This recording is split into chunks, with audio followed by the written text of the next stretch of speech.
薄いのアホ。プリズムパワーメイクアップオーカードレディー。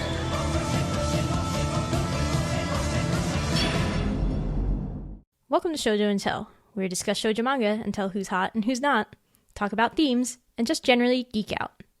Today, February 21st, 2022, we'll be shoujo and telling about the first half of the series Shortcake Cake by Suu Morishita. So that's volumes 1 through 6. I'm your host, Ashley McDonald, and I'm joined by Olive Sauver. Hello, Olive. Hi. Oh my gosh, Olive, tell the people who you are. I'm way too excited to be here, sorry. Hi, I'm Olive Sauver. I also go by all of the manga on Twitter. Yes, it's an all of the other reindeer pun. I have to clarify that every time. Oh, I always really love your Twitter handle, I must say. Every time it comes up, I like joy. Thank you. It's like my dad joke pun, and I thought of it randomly one day, and then I've been selfishly proud of it ever since. So I am a writer. I predominantly review manga for But Why Though, a geek community. And I have occasionally written for Anime Feminist as well. And I enjoy just yelling about manga on the internet. Yes, yeah, that's what we're all here for. I think that's about it. Okay, well, yeah, so you really love Shortcake Cake, so we're here to discuss that. This beginning section will be, we'll try to keep it as spoiler-free as possible. This is also only about the first half of the series, so I don't know what your definition of spoilers is, but ooh, so... we're going to try real hard. So hard. This is just the section where we're going to try to be like, overview of the series. What's it about? Do we like it? Generally, why? And then I will warn you about all the spoilers where we're going to break down like tons of stuff that happened, and you probably don't want to know all that if you didn't read it. So here we go. So Olive, can you tell the people what Shortcake Cake is about? Yeah. Well, since we're only talking about volumes 1 through 6, that's a little perfect because right halfway through there's a shift. Beginning of Shortcake Cake is about a lovely girl from named Ten, and she lives pretty far out in the countryside. It takes a long bus ride to school every single day. Her friend lives in a boarding house full of young students who go to the different local schools and also don't want to make a big commute, and convinces Ten to move into the boarding house. And in the boarding house are 2 lovely, handsome young gentlemen named Riku and Chiaki. And they kind of catch Ten's eye, or she also catches their eye, shall we say. And it takes off from there. Wow, you just left my boy Yuto out like that. I'm so sorry, Yuto. Yes, there's also Yuto. He's great. He's great. No, he is. Sorry. I was trying to do the main plot synopsis. There's also Yuto, who tries to keep everyone together and getting good grades with his yes, he's a good boy. I was just joking, but I know. But that's kind of what's great about it is there's a heavy supporting cast, and while it's about the main 3, you really get to learn the stories of all the other characters as well. Yeah, there's some weirdos in here, I will not lie. So yeah. So when had you heard about Shortcake Cake, and how were you like, yes, I've been waiting for this to be licensed, or were you like, that seems cool, let me try that, this is the best? Yeah, so I was more the latter. I found out about it on the official Shoujo Beat blog when they announced it. And I was at this stage where I think it was actually right when I was just kind of launching my Twitter handle. Launching, that's a weird way to phrase it. But I had just made that account, and that was back when I was really focused on library hauls and being like, y'all, don't pirate manga. Look what you can do at your local library, put in all these requests. So I was trying to show off the variety of titles. So I was putting a lot of manga on hold at the library.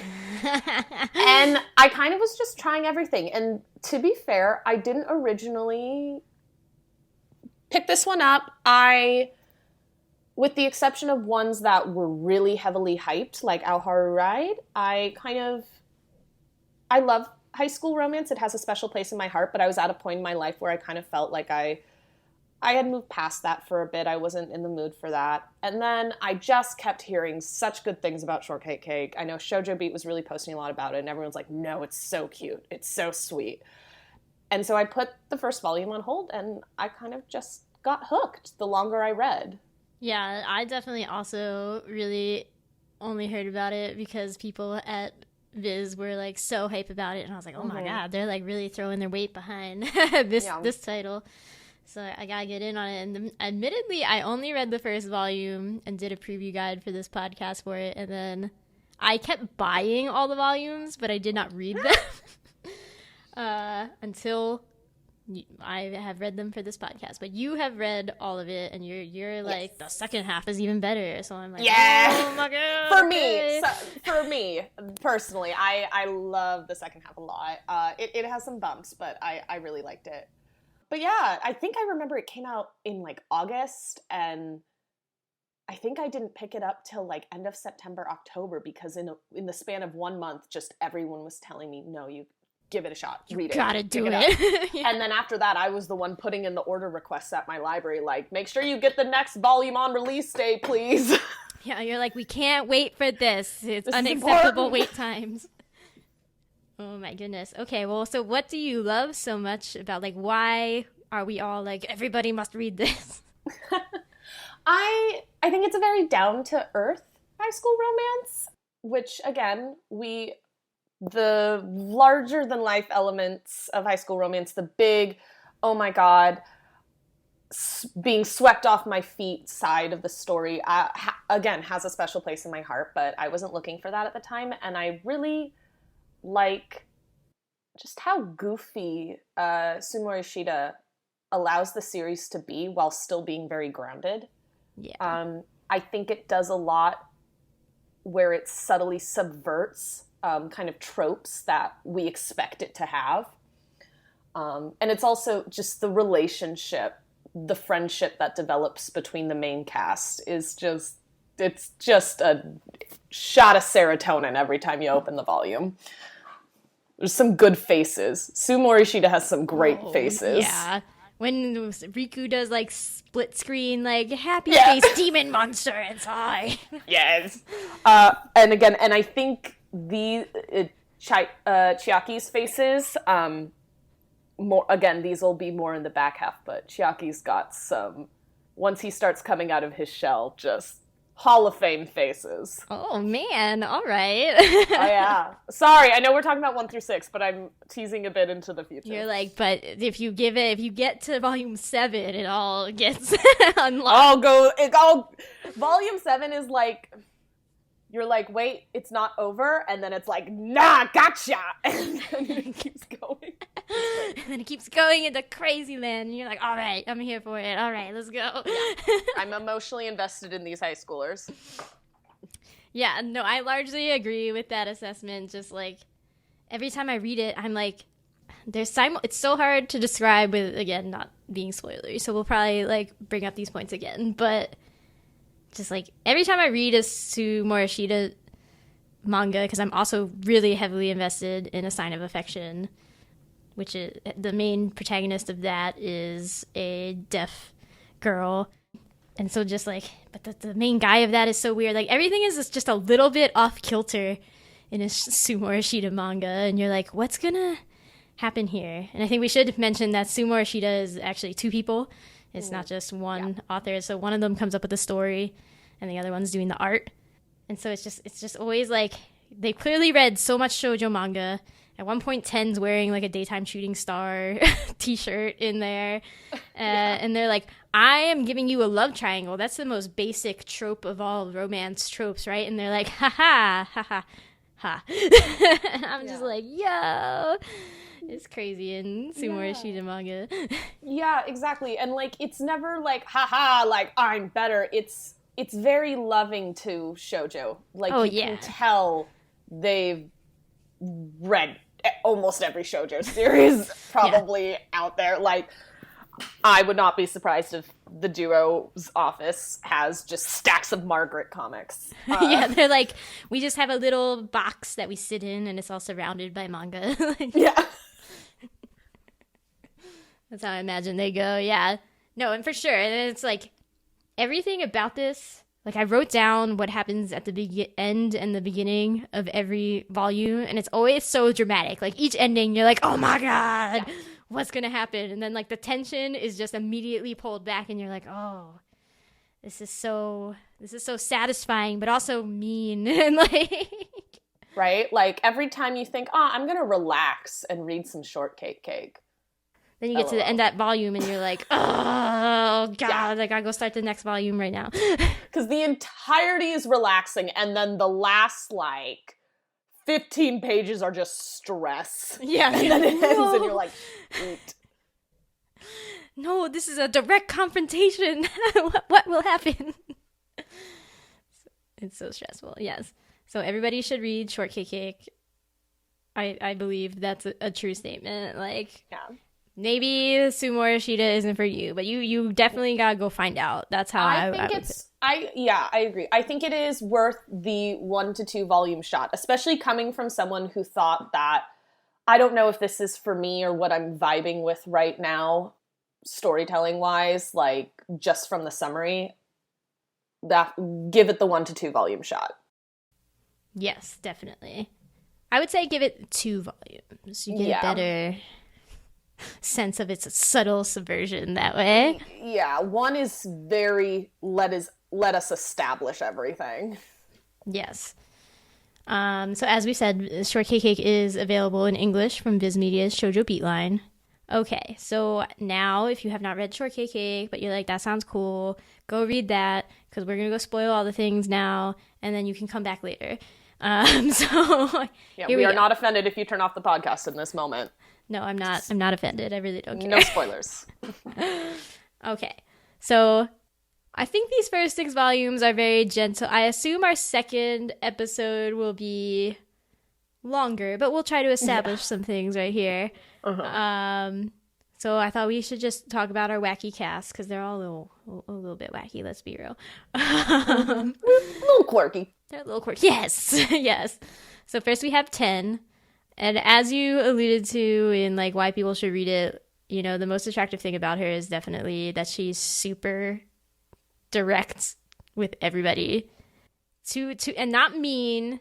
It's just like any situation that she's put in where in another shoujo manga it would be like the girl is super blushy, runs away, slaps somebody, you know, like something very dramatic happens. She's just like, oh, I don't like you, bro. Like, I don't like you like that. Let's be friends. And they're like, all right. Yeah. She I think it's a combination of her more blunt personality, but also something's just going over her head. And that's true. Very adorable to me. They're all still very dense. The density is still there. They're very dense, but not in like the, oh my god, y'all, like in a way where I'm like, oh, I'm pretty sure I definitely did that in high school to somebody. Actually, I should rephrase that. I know I did that in high school to someone. I literally have a story where I apparently went on a date with my friend who I had math class with. I did not know it was a date. I thought we were just watching a movie with 2 buds as friends. And everyone's like, what the heck are you talking about? That was a date. And I'm like, that's why he beat me to the movie theater and bought my ticket. Crap. You're like, I get you, 10. I get you. Exactly. Like, it's not a comically exaggerated obliviousness. It's very subtle. No. It's very like, wait, you're into me? Oh, I didn't expect this, and now I don't know how to respond. Okay. But I don't want to, like, hype it up, because like, it's not, like you said, it's not the blushing, like, oh, I don't know what to say. It's the, like, I have not even thought about you that way. I am so sorry. Yeah. Or like, I did think about you that way, but not anymore, and I'm sorry, and... Ships passing in the night. Yeah. Oh god. Well, Chiaki sure loves some ships, but that's... That's the... Sorry, that's such a good phrasing of it. Chiaki super loves ships. He does. Oh, he's always going on about ships. Anyway, he's coming later. He's a wild ride. That's Oh my god. Yeah, I just think, all the characters in the manga also acknowledge that they're like, yeah, Ten, you're so refreshing for just being so blunt, but again, not in a like mean way. And she's just like, oh, am I? Yeah. Cool. I also really like how, because I was part of the reason I think I was a little hesitant at first to pick this series up is I was worried. I'm like, oh, is this going to be too much of the she's not like other girls vibe? Right. And even if it maybe starts that way, I appreciate that it doesn't dwell on those moments and it doesn't make it like her attitude and stuff is not her rebelling against, oh, I don't like feminine women. And like she does when she realizes she has feelings for someone, she does blush and she does try to put on makeup and dress up. So like, I think it does a good job of making it much more of a personality trait without putting down the girls that are more blushy. With the exception of Riku's fangirls, because they're not part of the main cast and they're just a small bubbling crowd in the distance at school. Right, and I was a bit... there was one line where Ten said something about how, Riku's attentions or something made her feel very feminine. And I was like, oh, I didn't even really think that Ten was struggling with her femininity. Like, she doesn't come off as unfeminine to me. Like, she's that girl redoes her hair every day, and her hair is so long. So long. Right. No. Oh my gosh, you're totally right. Because I almost forgot about that line. Sorry, y'all. I told Ashley this. I did my best to reread as much as I can. I've read this series over the course of its release period over the last few years, so we're jogging the memory here. No, that is true because, and I think that's again something I related to where in no way, shape, or form did I need a boy telling me he liked me to make me feel feminine and cute. But when you're in high school and you maybe come from a family that doesn't really, you never learned how to do makeup and dress up and stuff. Like my whole family were like beanie hats, sweats. Yeah. And so that was very, like you said, a very tender moment where it's like, no, maybe she is struggling with it. Maybe she does like feeling pretty and being acknowledged by someone as you're cute. Yeah, like she definitely likes that stuff. Exactly. And nothing's wrong with that. Yeah. And her best friend is Ageha, who's definitely a girlier girl who like does makeup. That's why I was like, okay, it makes sense because sure, compared to Ageha, she's not doing it to like Ageha's like, go to school without me. I'm still doing my makeup. I can't let anyone see me without makeup. You're like the only one who see me without makeup, Ten. And Ten's like, really? Yeah. Like, what's up? The joke of them like actively not showing her face. Yeah. Like in the panels, like, no, she doesn't have her makeup on. You just see the back of her head. Just the back of her head. Yeah, so I was like, okay, I mean, I get where that tension came from, but I was like, no, Ten is still plenty, like, not putting down femininity for sure. Yeah, she's self-conscious. Her only point of comparison is her best friend, who really is like a 10 on the scale of expressing her femininity. So maybe to 10, she's just always assumed she's like either not on the scale or much lower on the scale. Yeah, exactly. For sure. And I think I tried to describe her, like, this isn't just 10. Like, I think all of these characters they're still silly high schoolers. They make mistakes, obviously, but they're all trying really hard to avoid very, like, unforgivable mistakes, I think, in a way that other shoujo manga is like, nah, you went to a very dramatic place, and that's going to be really hard to, like, walk back. You're gonna remember Yeah. that forever, you know? Yeah. I also love that adults are present. Oh my gosh. They sometimes don't always act like adults, but that's almost more fun because they are clearly young adults, like in their maybe 20s and 30s, who are a mess, but trying to be there for the kiddos. Like, good old Ran. Good old Ron, yeah. Ron is just trying to keep these kids in check in this boarding house. I know. She's great. I really love her. We'll get to Ron. Sorry. Yes. Yeah, totally. Like, this manga is like, parents do exist. And I'm like, what? That's madness.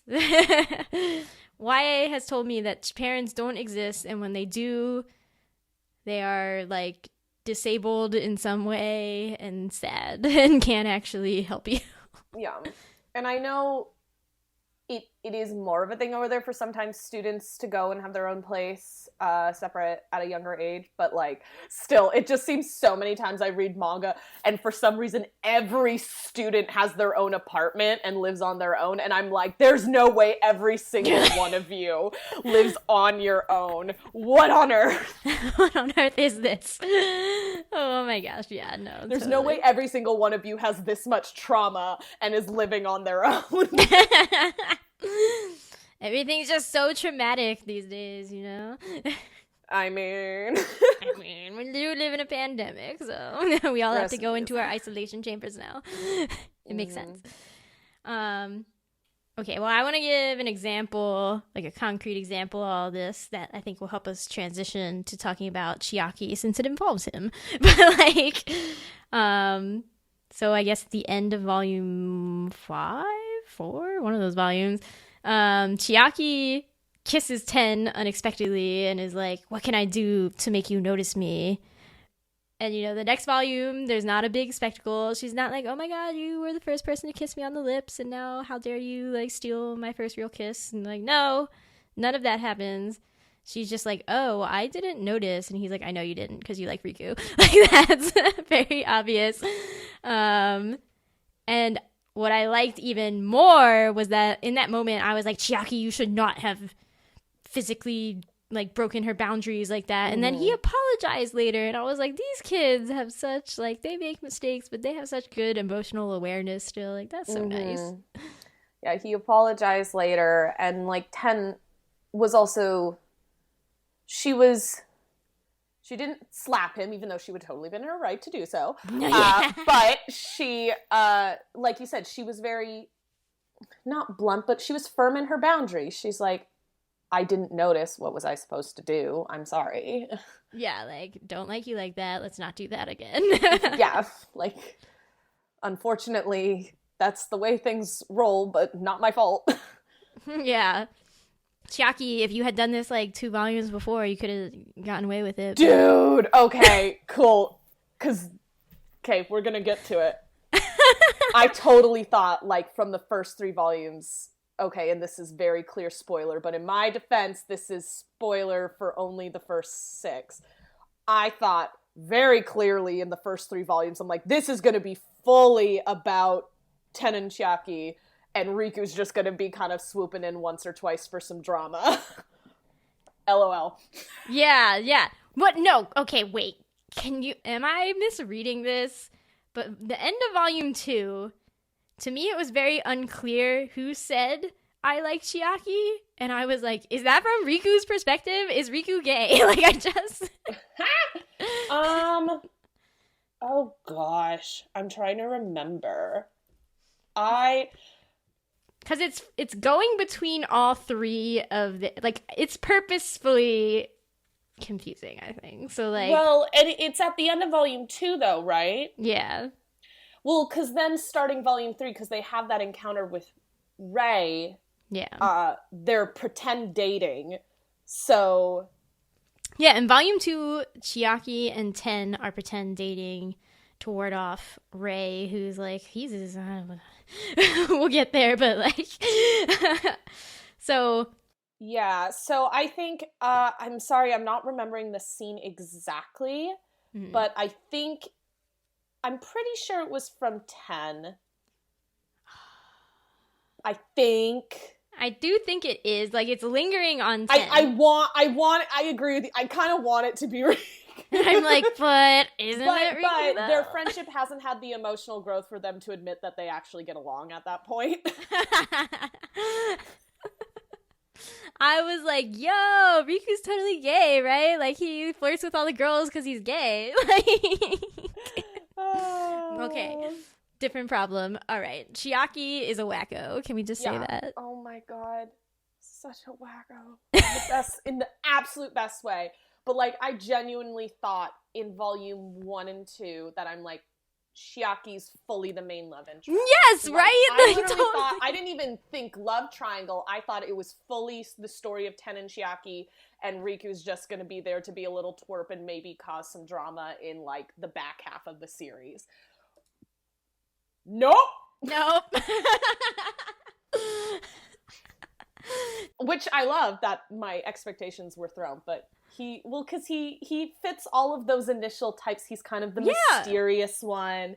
He's quirky, and I don't think you learn right away how much of an absolute dork he is. I feel like in the first 2 volumes, he's just sitting there with his, like, classic literature and saying, like, lines, and you're just sitting here like, oh, are you trying to be, like, this aloof, mysterious guy? And then, no, he's just extremely socially Yes. He's drawn to be, like, the boring, bland character, too, that everybody loves because it's safe, you know? Like, he's the everyman, hot man. And that's Chiaki. But really, he just likes to read books, none of which were published after 1950. I swear to you, he has never read a fun book in his life. He's reading, like, philosophy and then trying to be like, how does this apply to romantic relationships? How can I make 10 fall for me? Let me follow the advice of Winston Churchill. Like, what? Right. Like, bro, I love you so much, and I love me a good Shakespeare, but I think anything written in pre-1950 and even honestly some things post-1950, that is not what you should go to for how to make friends and romance people. He's definitely how to win friends and whatever the famous I forget the full title of that, but that was what I was thinking too. I'm like, Chiaki, you need to read that. Well, and they even have win friends and influence people or whatever it was. And they win friends and influence people or something like that. Well, they even have, I forget if it's in volume 1 or 2, it's really early on when Ten first moves in, they even have, like, that moment in the hallway of, oh, this is his room, oh, this is your room, because Rand makes such a big deal of, you cannot go on the boys' floor. Yes. And things like that. You enter the room and you die. Yeah. So again, so much, I think, initially sets up that this is going to be the story of Ten and Chiaki falling in love. Yeah. And it is still a story of Ten and Chiaki, but... and they do fall in love, just not in the way people expect. They were both in love with each other at different times. They had feelings for each other at different times, and I think that's something I love so much about this series is even in the first 6 volumes, it does such a good job of showing this more grounded idea of, oh my god, if it's not the end of the world, and sometimes things don't work out not because of some big dramatic sad thing, but not to get too personal, but, like, I know something my mom always raised me with is your person, sometimes it's just timing. Sometimes it's not that they're not your soulmate or anything like that. You just met each other at the wrong time.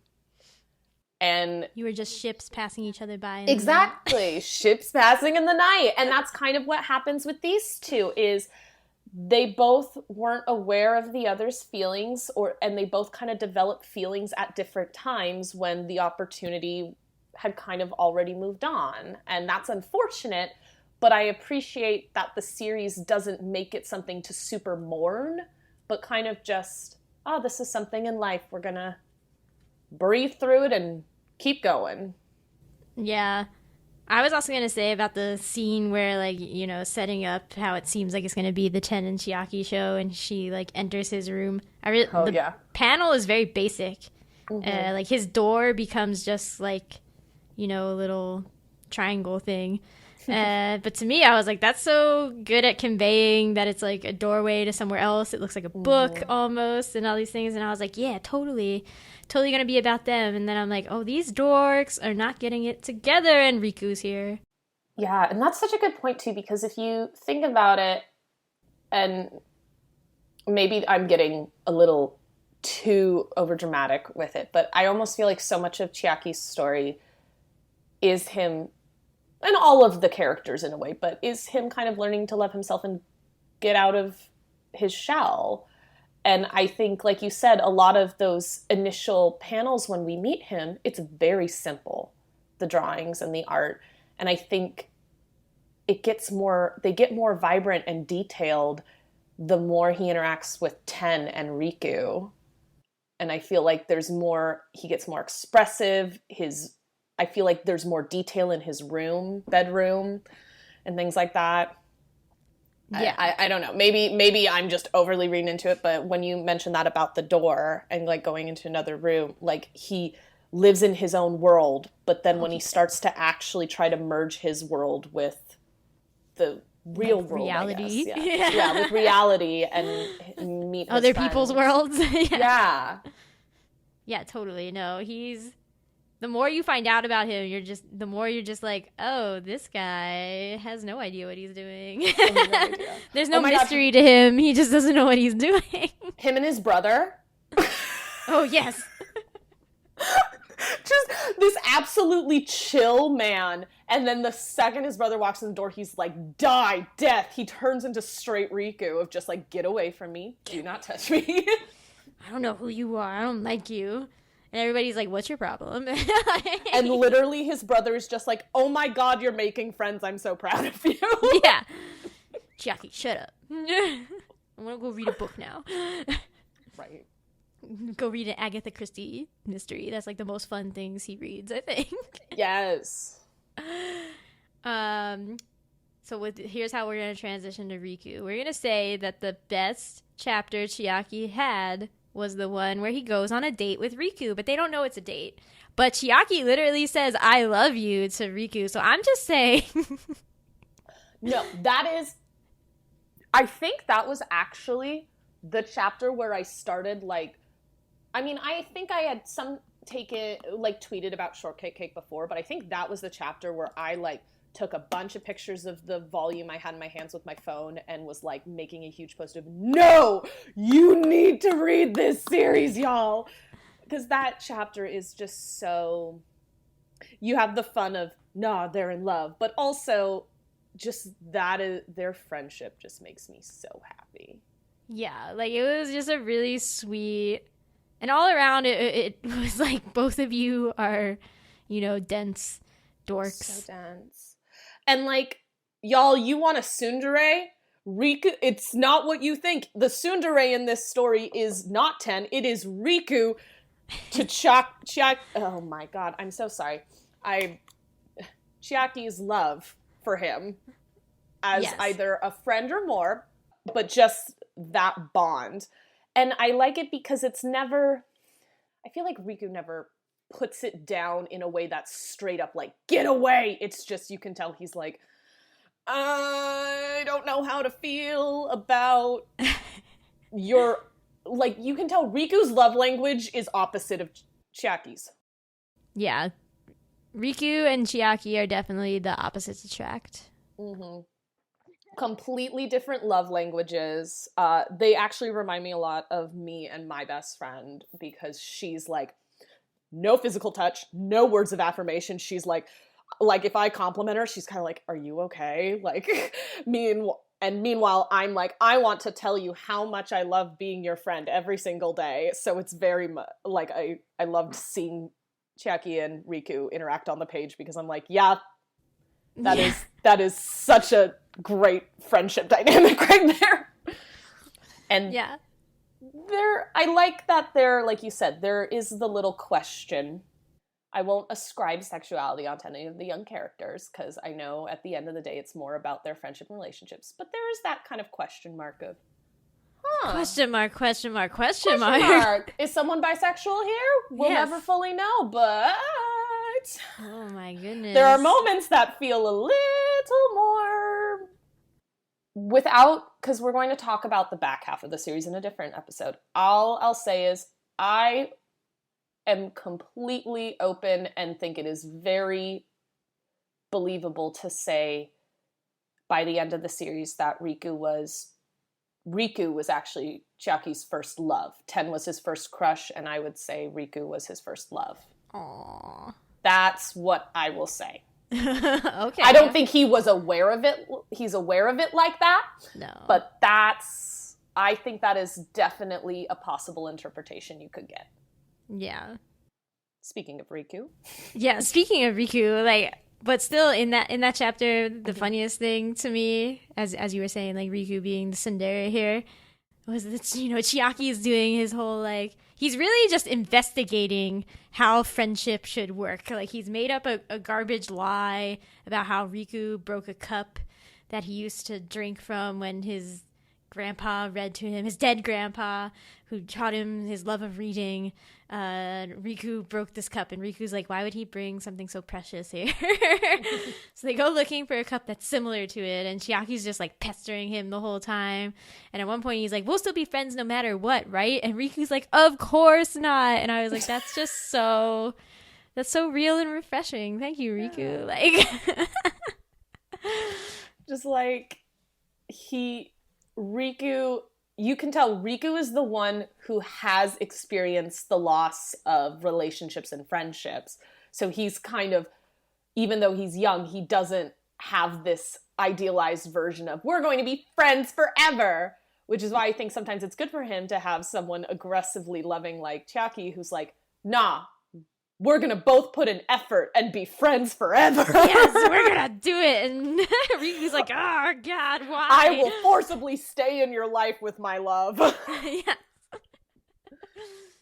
Yeah, I honestly got to say that Riku was a bit grating in the beginning. I was like, I'm not into you, Riku. You Nope. are aggressive and touchy and, like, get away. But, like, now I'm like, okay, he's fine. He's a good boy. Yeah, another reason why I didn't even expect him to be part of a love triangle. I just expected him to be present to create drama and snarky comments. I was like, sir, because he does. He puts on that front. He's kind of he's the high schooler equivalent of a womanizer, of just yes. like, I'm going to flirt with everyone and things like that. Although Ten calls him out pretty early, and he kind of owns up. He's like, but I genuinely, when she's like, oh, you're complimenting everyone, he's like, I mean, that doesn't mean I don't mean it. I do think they're pretty and beautiful. I'm not making that up. Yeah. Like, he gets kind of thoughtful in a few moments when he's called out, where he's like, what's wrong with me telling them they're beautiful? Yeah. I think the thing that not humanized, but like made me be like, okay, he's fine, was actually how he interacts with Hanazono, the like, how would I describe her? The like goth, like dorky kid who nobody likes and probably thinks she's not conventionally pretty, but he's like nice to her all the time. And I'm like, okay. Yeah, I think that's a perfect example, because he doesn't go, it's not I'm only gonna be a player and nice to the hyper feminine girls. Yeah. It is, no, I see a cute girl, I'm going to compliment her. And maybe it's a little flirty because he's got his walls and defenses up and he enjoys flirting. But it's never, you quickly learn, I think initially you're like 10, you have these assumptions about him, but you quickly learn there's not the maliciousness there that you thought there was.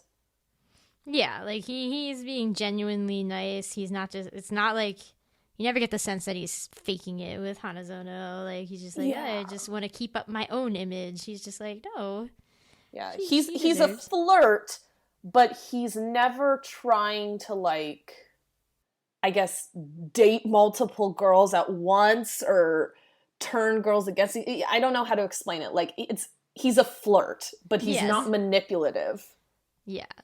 He's just, like, very, like, He's almost like 10 in a way of his bluntness, specifically in terms of flirting, where he'll get called out where people are like, you're being such a, why are you saying all that? You're going to give them the wrong idea. And he's like, and he's just very blunt of like, what's wrong with me telling someone they look cute today?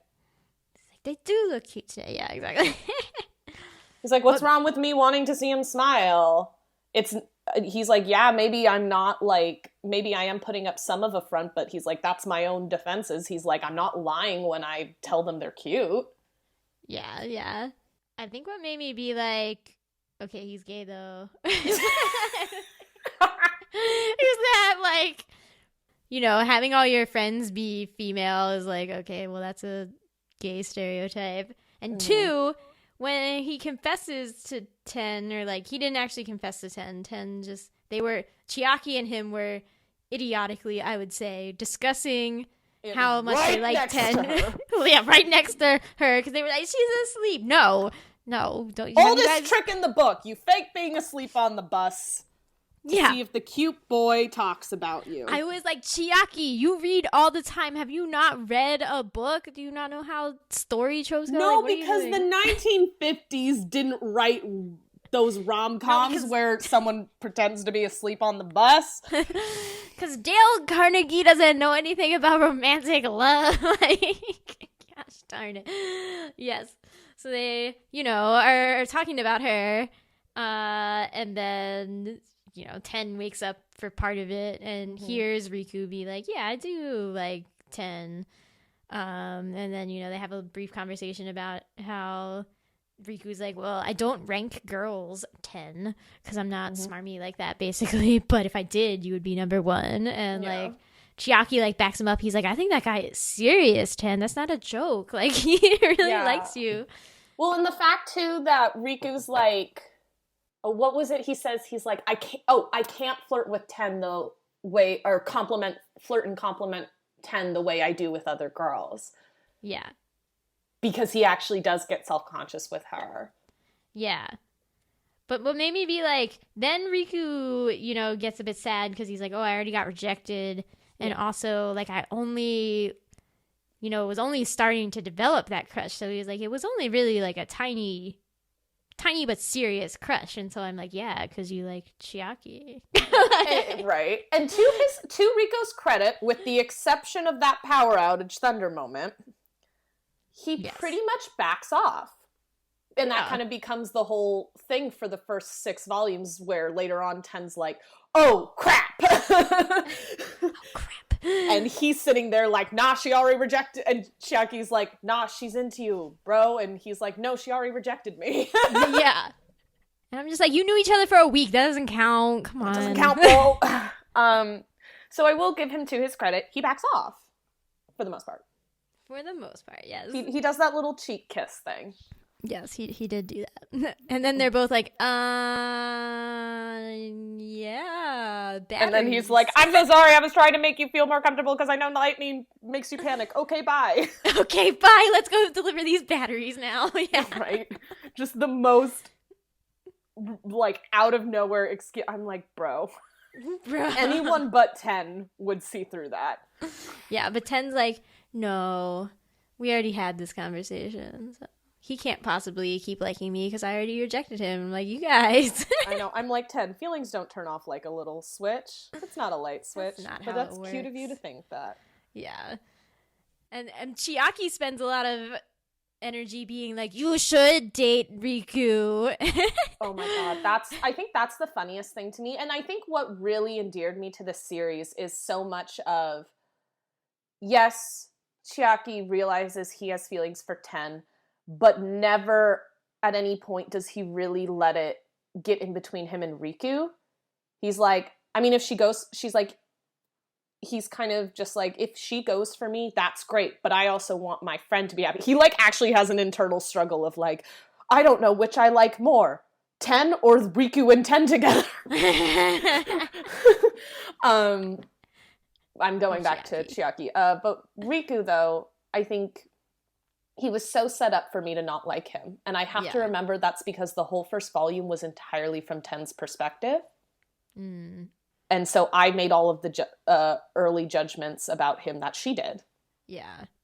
That's true. Then we start to get more in other people's head. And also, his little brother Ray shows up. And what is Ray's deal? Okay.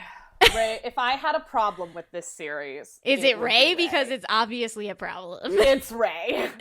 Listen, they're gonna try and give him redeeming qualities later on, but I'm like, y'all... What was his introduction? What is he? He's, I mean, for the first 6 volumes, all I'll tell you, he's a demonic gremlin child. Yeah. Ray... He is just so weird, and like he's the only unreasonable one in a bunch of people who are actually like, again, make mistakes but very reasonable.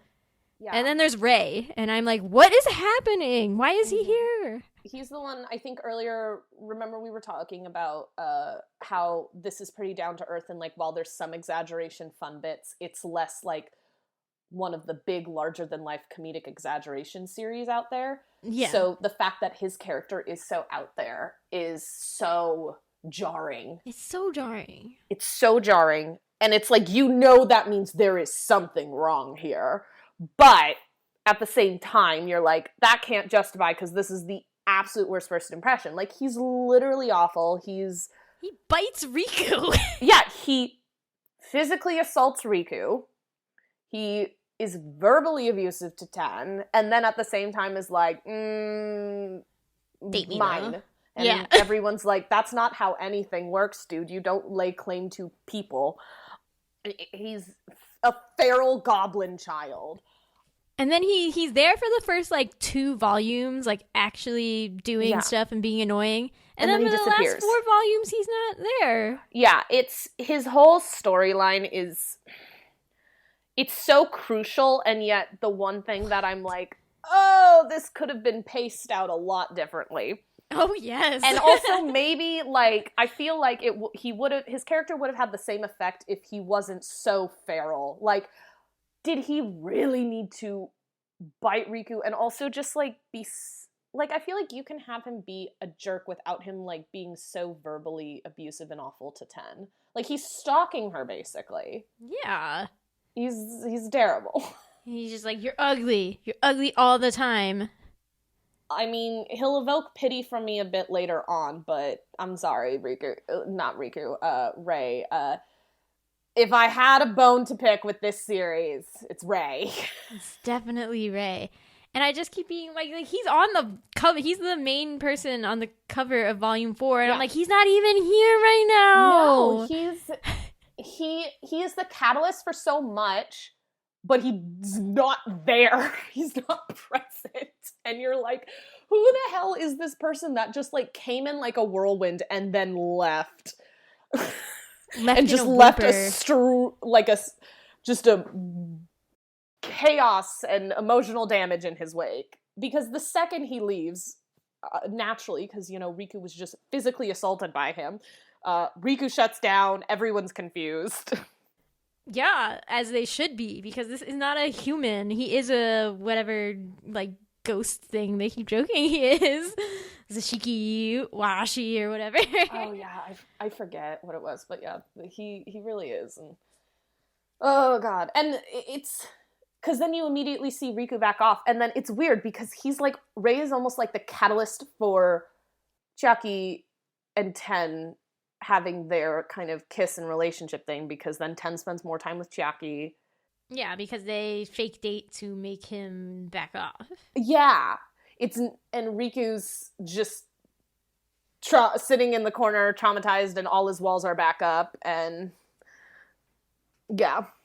Because we don't know why Rei hates Riku, but it's enough to make him be like, everyone who gets close to me is gonna get hurt by this friggin' goblin. So, like, and everyone's just sitting here like, who is this goblin? And he's like, I'm not telling you that. I know, and you're just sitting here like, why is this goblin not in jail? Why do you have to deal with this goblin? I really need to know. It hurts me.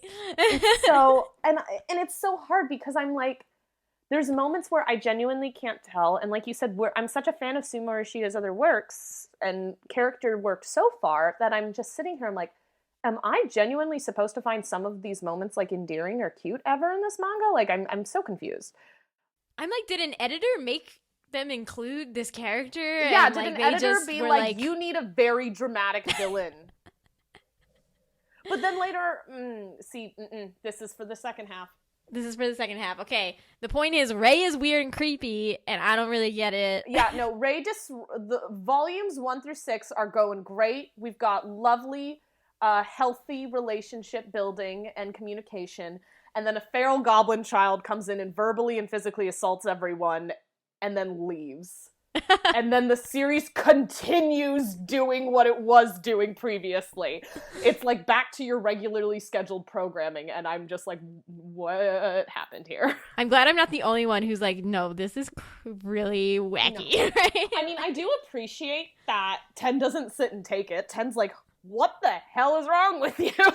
What are you? You're not even a human. Yeah. No, she straight up calls this dude out and is like, what the heck is wrong with you? And you can tell he's spoiled and has never had anyone stand up to him before in his life, whatever his life is. And yeah.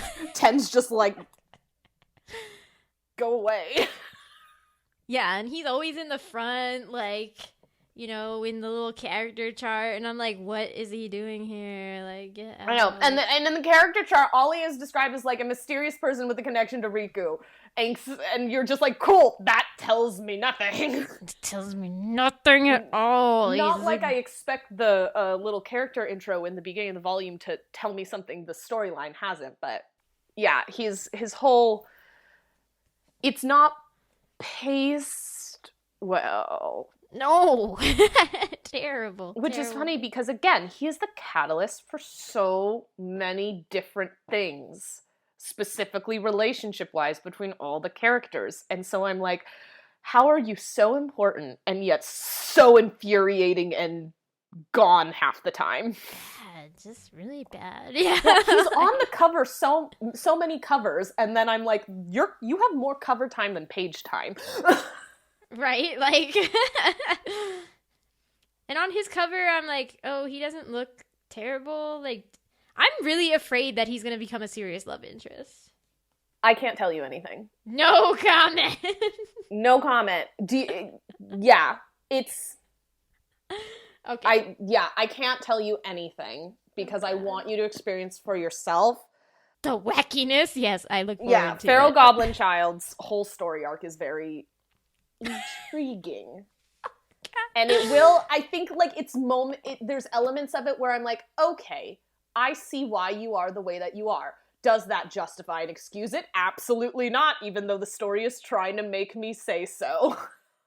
Oh my gosh. All right. I'm definitely most intrigued about what happens with Feral Goblin Child. Yeah, Feral Goblin Child, yeah, he's that whirlwind that just comes into your life and then leaves, and you're like, why? Then he comes back and you're like, no, I didn't actually want this back. All right, put it back.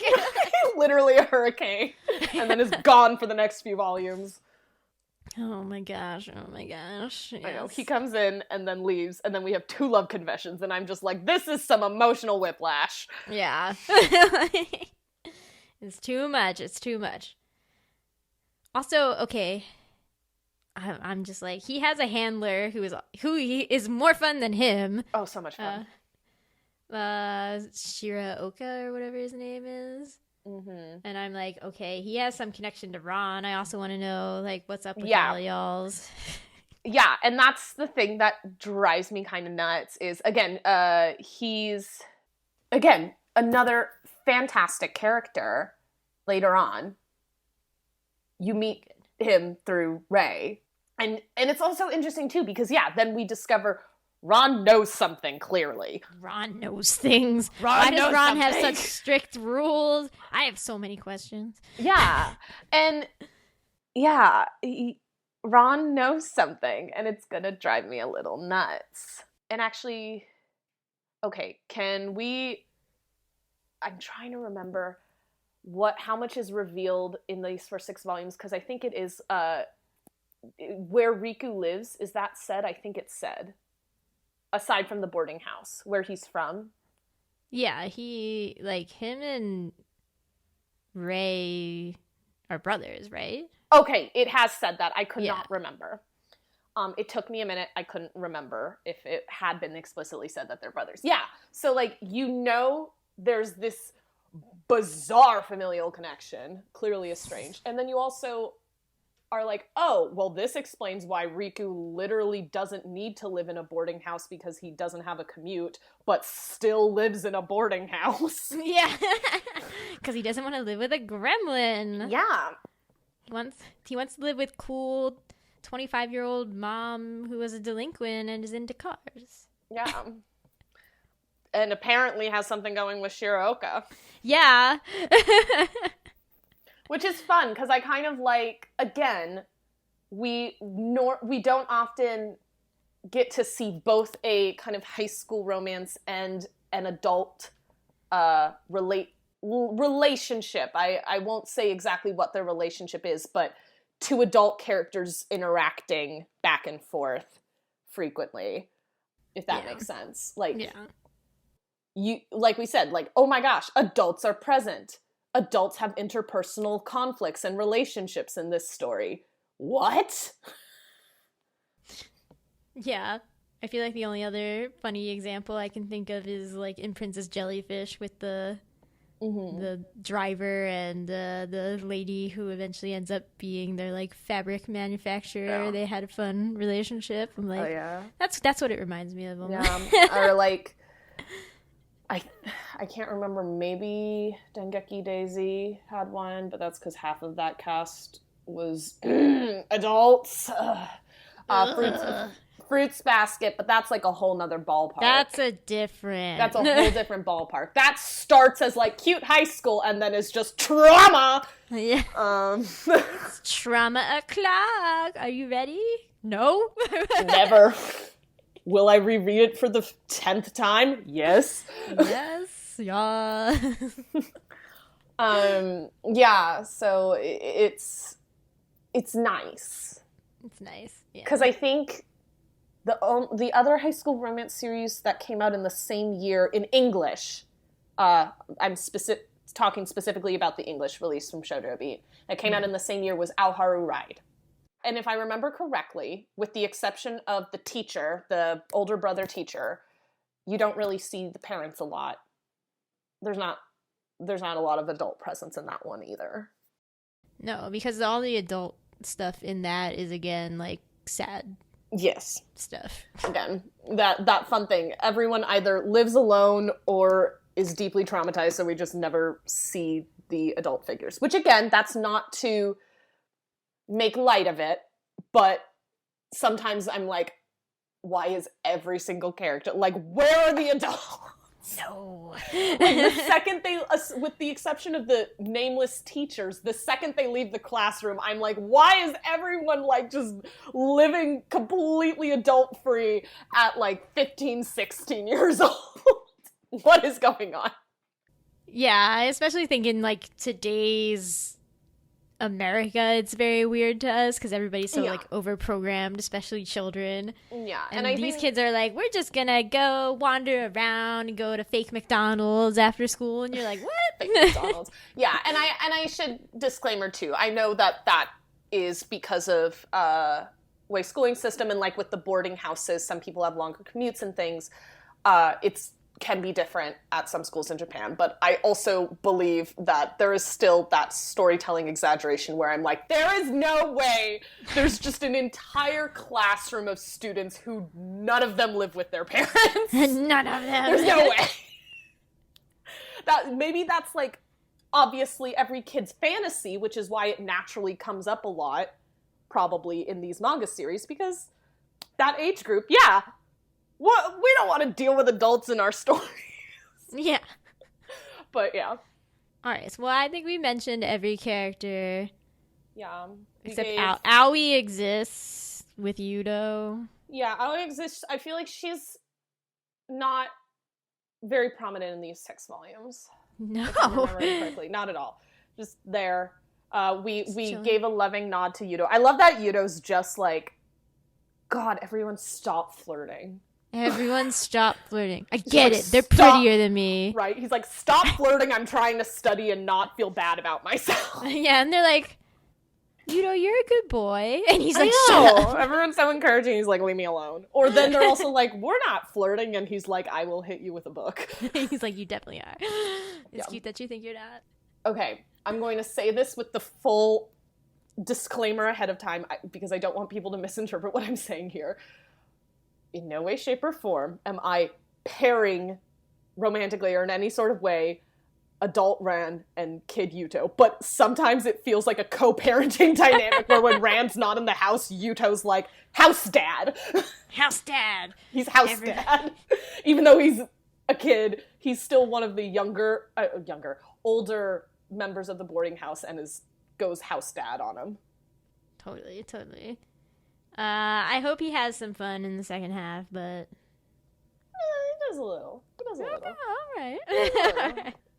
I think even if the supporting cast doesn't get a whole huge storyline, the very end, there's a very thoughtful epilogue that kind of ties up all of the supporting cast loose ends, which I appreciated.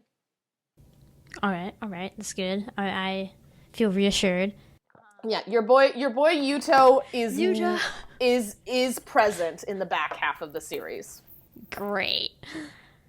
So we did get one question that we can answer here, because I feel like we've skirted around it, but we can answer it directly. So from I'm so bad at pronouncing this, at Botchas Vines on Twitter. How do you feel about 10 being the romantic interest? Do y'all feel the romance was a slow burn or insta? And all I have to say is yes. Yeah, that's so funny because I was going to be the same. It's kind of both. Yeah. You have I like it because, like we said, down to earth, you have the insta crush that they all think is love.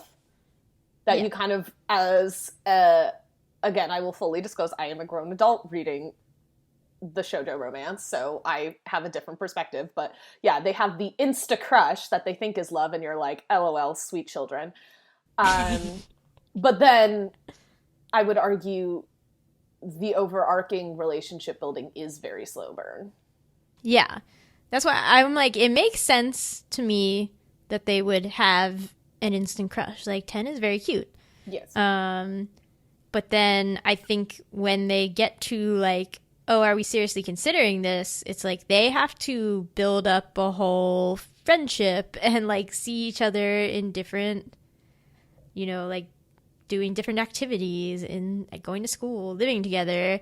That is what actually makes them fall in love, which is so nice because, honestly, I don't really understand this, like, let me just go on a date with a person who looks hot and then hope we connect. And I'm like, what? Couldn't be me. Well, it makes sense for them to, like, become friends and then be like, oh yeah, no, she's cool. I actually really do like her that way. And I'm like, yeah, that's great. And the fact that the whole time they also have to navigate the boundaries of they live together. And I really appreciate that in the first 6 volumes when we have all those awkward moments. And there are a few moments, as we've talked about with the kisses and stuff, of boundary crossing, but then they're followed by apologies. No one violates Ten's personal space. The bedroom, when Ran sets up the don't go in each other's bedrooms, you think that, oh, that's setting up a whole thing. And it kind of does, but it never feels like anyone crosses the boundary by violating Ten's space and just waltzing into her bedroom. Yeah, if anything, she broke it before she knew the rules or lived there, and then it, like, hasn't really come up again. Yeah, she broke it on accident. Yeah. So I like 10. She took me a minute to grow. It took her a minute to grow on me just because I initially had my personal biases and reservations of, like, is she going to fit that not like other girls trope? But then, like you said, we discovered she's more struggling with her own femininity and things like that, which was sweet. But yeah, I think it's kind of a combo of slow burn and insta. I think it felt insta and rushed in that first volume and a half, which is why we'd say give it the 2 volume go, because you think, oh wow, it's already Chiaki and 10. Here we go. Yeah. LOL. It's already Chiaki and 10. It's already like Riku's already like mistakenly confessed at the end of volume 1, you know? But that's what makes it great, is that it's like, oh, you think it's really rushed, and then like in the end it's like, no. I personally believe, and if anyone follows me on Twitter, another series I don't shut up about, although I haven't talked about it recently, but if you read my reviews on But Why Though, another series I don't shut up about is Snow White with the Red Hair. Part also because, again, it's a completely different genre of series, but I love series that subvert the love triangle. I love series that have a love triangle and have that fun with it, but then also do a little gotcha. Like, they do a little clever twist with it. Because they're not like, and this series I think does that well, where it's not saying, oh, we're too good for a love triangle, but it does something very different with it. And I love that. Yeah, so I think that's really good. Like, I think it's a healthy love triangle. It's one of the few times I think I've seen a series acknowledge, like, yes, people develop feelings for one another, and that's not necessarily their fault, but it's how you choose to act on that and let it affect your other relationships. And they all actively, with agency, make the choices to not let it drive a wedge between their other friendships and relationships. And I think that is so cool to see.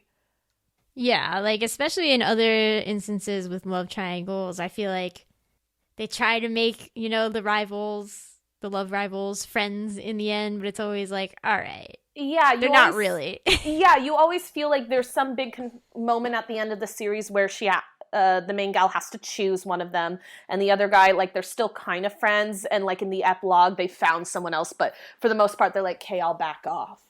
Yeah. And this isn't that. Like, no one says, oh, you can't be friends and have this person in your life. Whether it's directly saying it or implying it, no one says that or even almost thinks that with...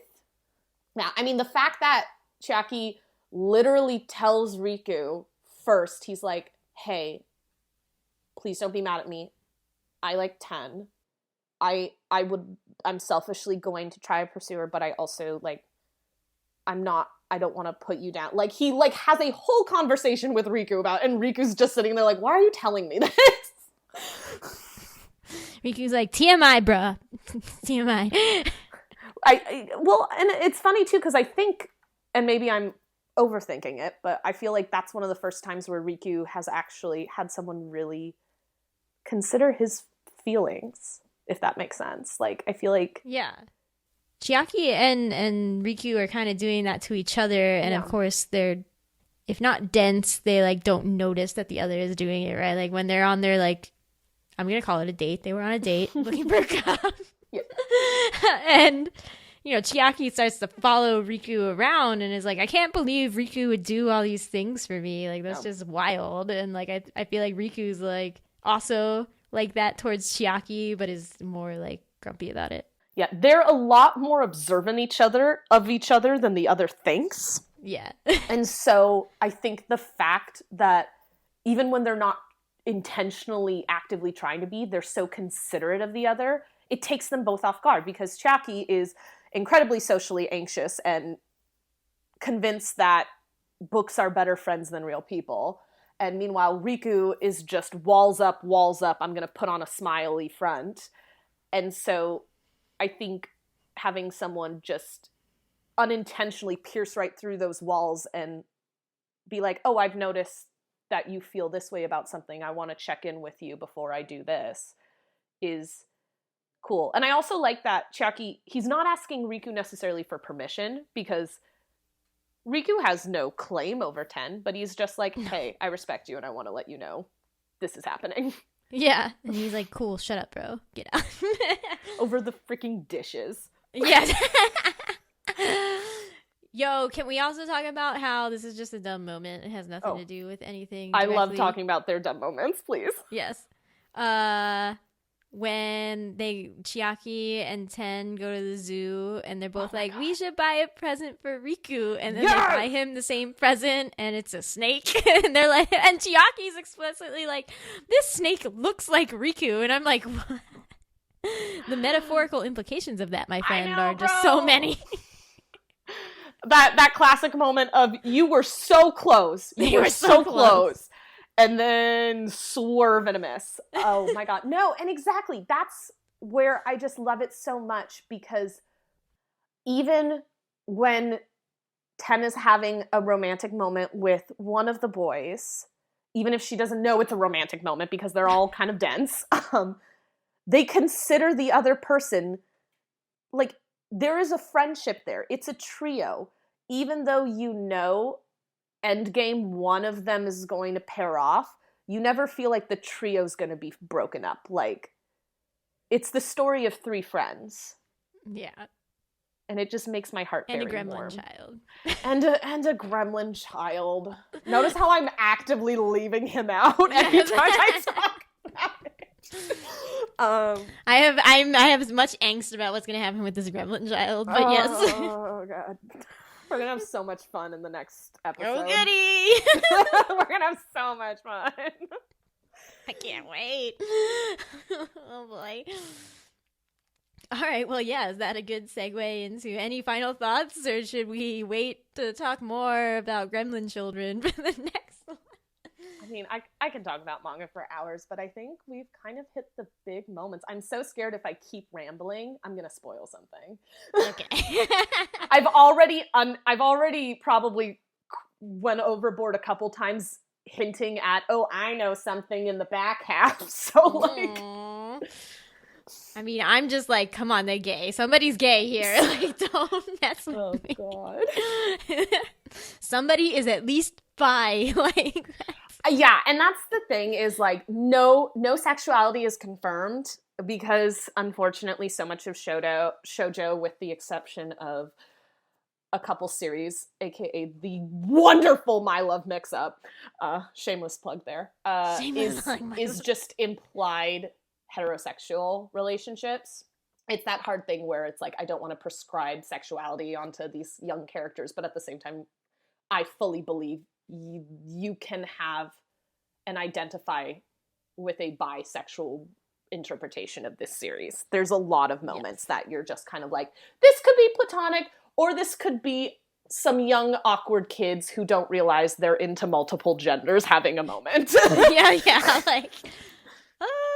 All right, yes. Well, I can't wait to discuss this gremlin child some more next time and what chaos he shall bring. There's a lot of fun characters we get to discuss, not just gremlin child. Oh, okay. All right.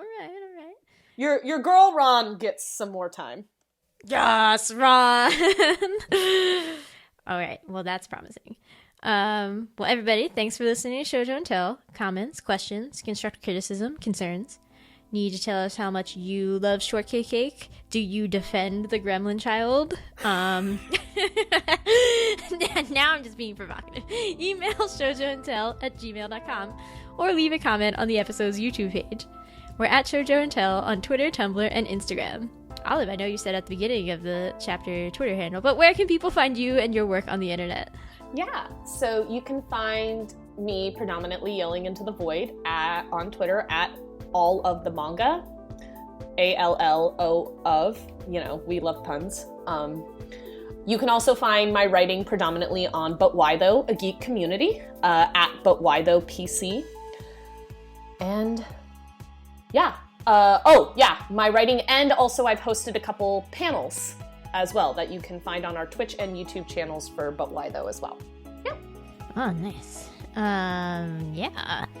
Are you excited? So I don't know why I'm going to say this right now, but I do link to everybody's stuff in my show notes. I'm like, people usually plug their show notes and I don't, but now I'm like, I'll put my show notes, you guys. I link to everybody's stuff in there. So are you excited every time you see a new episode from us? If so, please consider leaving a rating on Apple Podcasts. This will help the show reach more hearts, or at least ears. Thanks again for listening. We'll be back next time, shockingly, for the second half of Shortcake Cake. who will go to the cafe and have the great shortcakes to show their true love. This isn't just like a Bleach situation. I'm pretty sure there were cakes mentioned here, so it's all good. Stay tuned to find out. Until then, bye.